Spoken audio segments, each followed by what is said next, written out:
Hello everyone, आज मैं कुछ आपको इम्पोर्टेंट क्वेश्चंस बताने वाली हूँ जो सीबीएसई 10th क्लास से रिलेटेड है।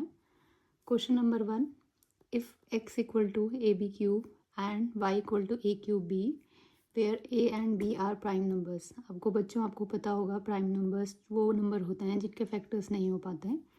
Then HCF X Y means ये दोनों minus LCM X Y means इन दोनों का LCM is equal to this. तो ये ऑप्शंस आपके पास दिए हैं, 4 ऑप्शंस। फर्स्ट ऑप्शन ये है, second C and D.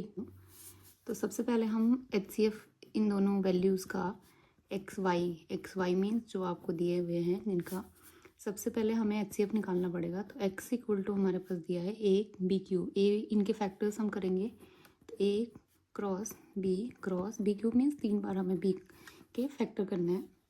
And y equal to है ए क्यूब मीन्स ए इंटू बी। तो इन दोनों का HCF हो जाएगा। देखो HCF क्या होता है कि जो इन दोनों में कॉमन होगा। तो सबसे पहले ए एक्स में भी है और ए वाई में भी ए है, तो हमें इसका कॉमन निकालना है। तो दोनों HCF हो जाएंगे।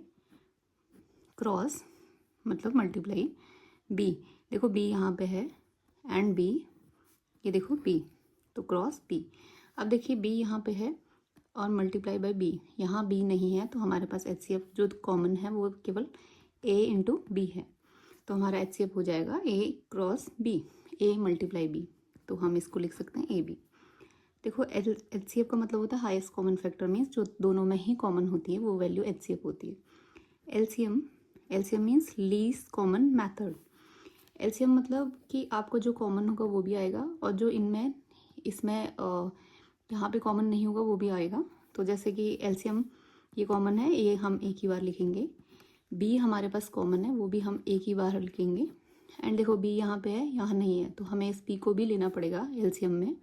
तो B इंटू B, यहाँ B है यहाँ नहीं है, तो बट हमें लिखना पड़ेगा मल्टीप्लाई। ये देखो B ये आ चुका है, ये आ चुका है। अब इसमें देखेंगे Y में A आ चुका है हमारा, एक देखो A कॉमन था, A यहाँ पे नहीं था, तो A इंटू A है ना।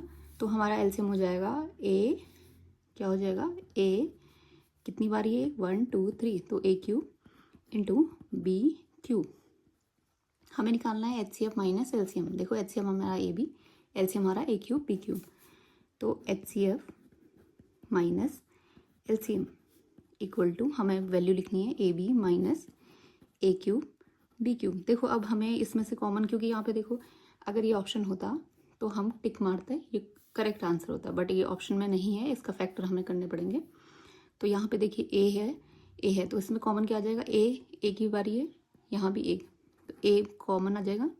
बी देखिए यहाँ पे है, यहाँ बी नहीं है, तो हमें बी है सॉरी, तो ए इंटू बी। हमारा यहाँ पे क्या बचा है, ए बी हमारा कॉमन आ चुका है, तो ब्रैकेट ए बी हमारा आ चुका है, तो क्या बचा 1 माइनस, देखो ए एक आ चुका है तो हमारे पास ए स्क्वायर, बी हमारा एक बाहर आ चुका है कॉमन, तो बी स्क्वायर। देखिए अगर हमारा ये ऑप्शन होता तो हमें ये करेक्ट आंसर था, बट नहीं है। तो देखिए 1, देखो इसको हमें फैक्टर करने पड़ेंगे, तो हमारे पास आ जाएगा। देखो आपको जैसे पता होगा कि ए स्क्वायर, देखो 1 का स्क्वायर 1 होता है, तो ए स्क्वायर माइनस बी स्क्वायर। देखिए ए स्क्वायर माइनस बी स्क्वायर का फॉर्मूला होता है, आपने 9th में पढ़ा होगा, ए माइनस बी मल्टीप्लाई ए प्लस बी। ये हमारा ए स्क्वायर बी स्क्वायर का फॉर्मूला आपने जो 9th में पढ़ा।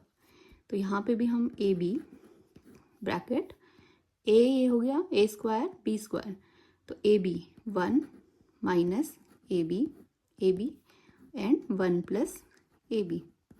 तो हमारा करेक्ट ऑप्शन हो जाएगा डी। देखो A B 1 minus A B and 1 plus A B.